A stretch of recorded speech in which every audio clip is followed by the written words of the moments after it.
Welcome to the lecture series of Z transform.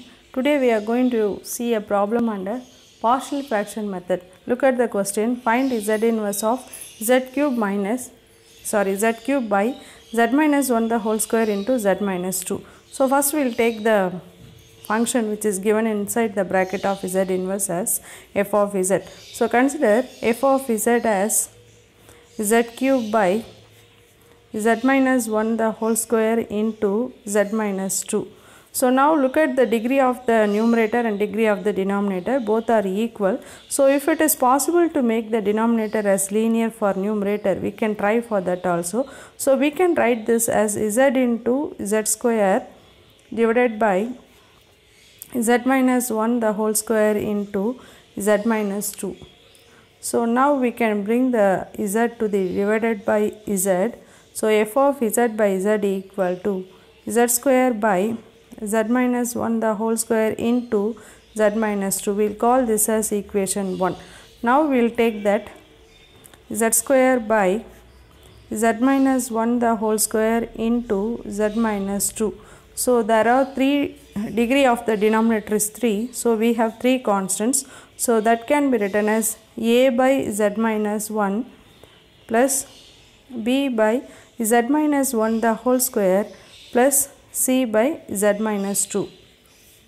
So here the degree is 3, so we have 3 constants. Now we have to cross multiply this.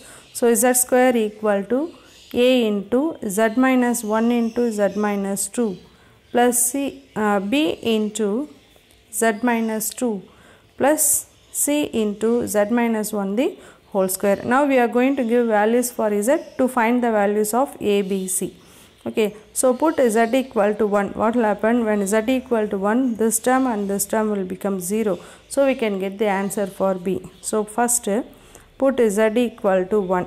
So if we have Z on both sides, we have to give the values on both sides. So 1 square, that is 1 equal to a into 1 minus 1 will become 0. 0 into anything 0 plus b into 1 minus 2 plus c into 0. Because Z minus 1, so 1 minus 1 0.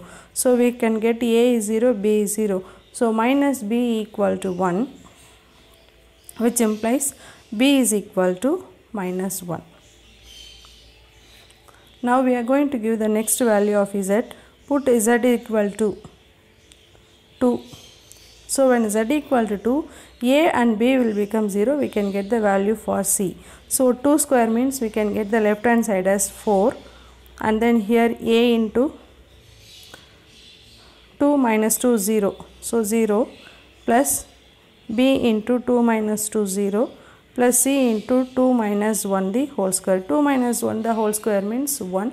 So c is equal to, so here we can get c. So which implies c is equal to 4. So now we got the answer for b and c. Now we have to get the value for a. So to find the value of a, we can give any value now, or we can equate the coefficient of Z square on both sides. So here we have coefficient is 1 and here a is Z square and c. So we can get equating coefficient of Z square,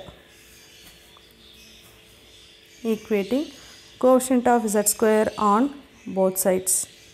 So when you are equating the coefficients, Z square here it is 1 and here a, and then there is no Z square, and here we can get c. So we can get 1 equal to a is Z square. So we can get a. So we can check this also, Z square minus 2Z minus Z plus 2, and here there is no Z square term, and when you are expanding this we can get 1 Z square. So a plus c equal to 1, which implies a is equal to 1 minus c, that is 1 minus 4 equal to minus c. So a is equal to minus 3.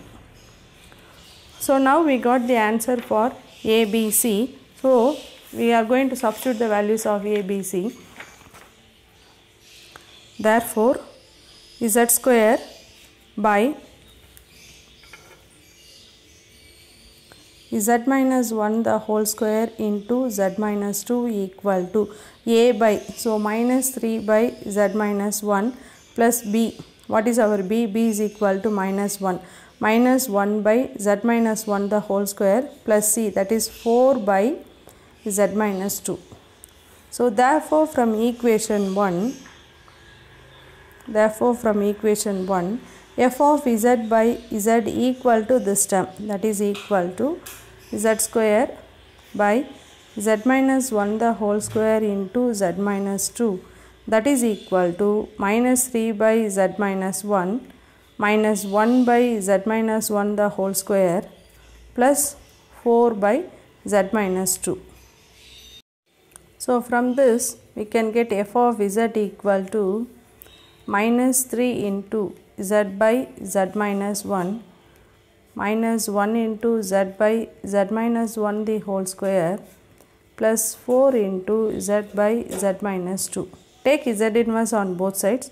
So z inverse of f of z equal to minus 3 into z inverse of z by z minus 1 minus z inverse of z by z minus 1 the whole square plus 4 into z inverse of z by z minus 2, that is equal to, this is of the form z by z minus a power 1. So minus 3 into 1 and then z inverse of z by z minus 1 the whole square, that is the result is minus n plus 4 into, this is of the form z inverse of z by z minus a, that is a power n.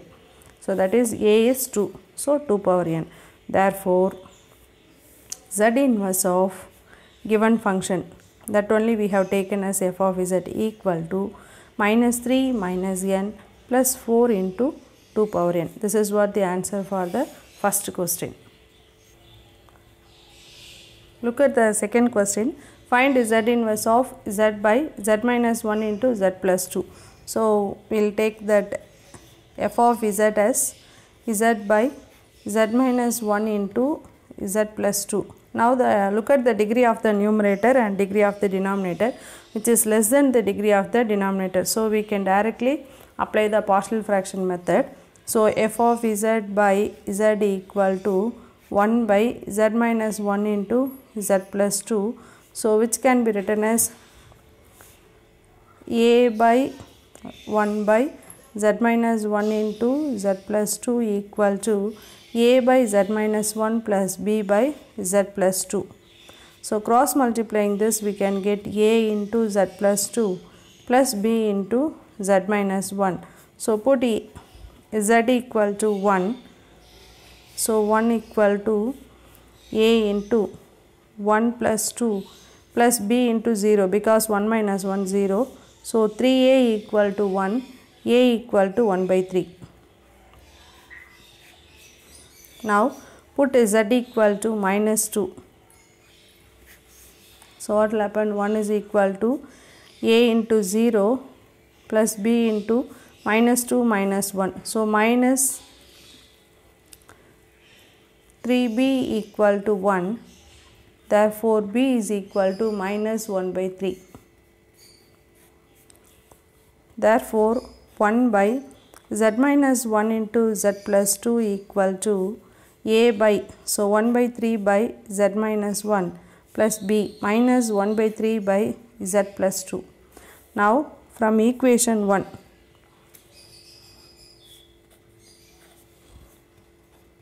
f of z by z equal to 1 by z minus 1 into z plus 2 equal to 1 by 3 by z minus 1 plus minus 1 by 3 by z plus 2. So which implies f of z equal to 1 by 3 into z by z minus 1 minus 1 by 3 into z by z plus 2. Now take z inverse on both sides. We can get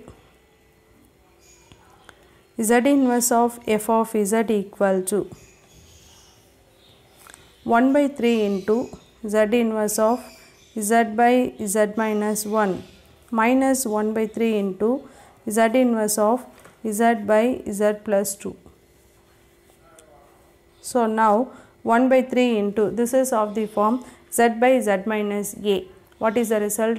A power n minus 1.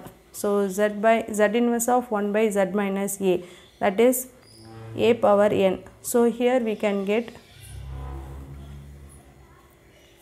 minus 1 by 3 into, look at this one, z inverse of z by z minus a, that is minus a. Instead of that, here we are having minus of minus 2, we can write like that. So this is nothing but minus 2 power n. So what is the result? Z inverse of z by z minus a equal to a power n. So here this plus 2 can be written as minus of minus 2. So minus 2 power n. So the answer is therefore z inverse of given f of z equal to 1 by 3 into 1 power n minus 1 by 3 into minus 2 power n. See, here we have a doubt that instead of taking f of z by z, can we do the problem with the z by? Yes, we can do the problem like this also, but here the answer will become as a same answer only. So this is the answer for the second question. So thank you for watching.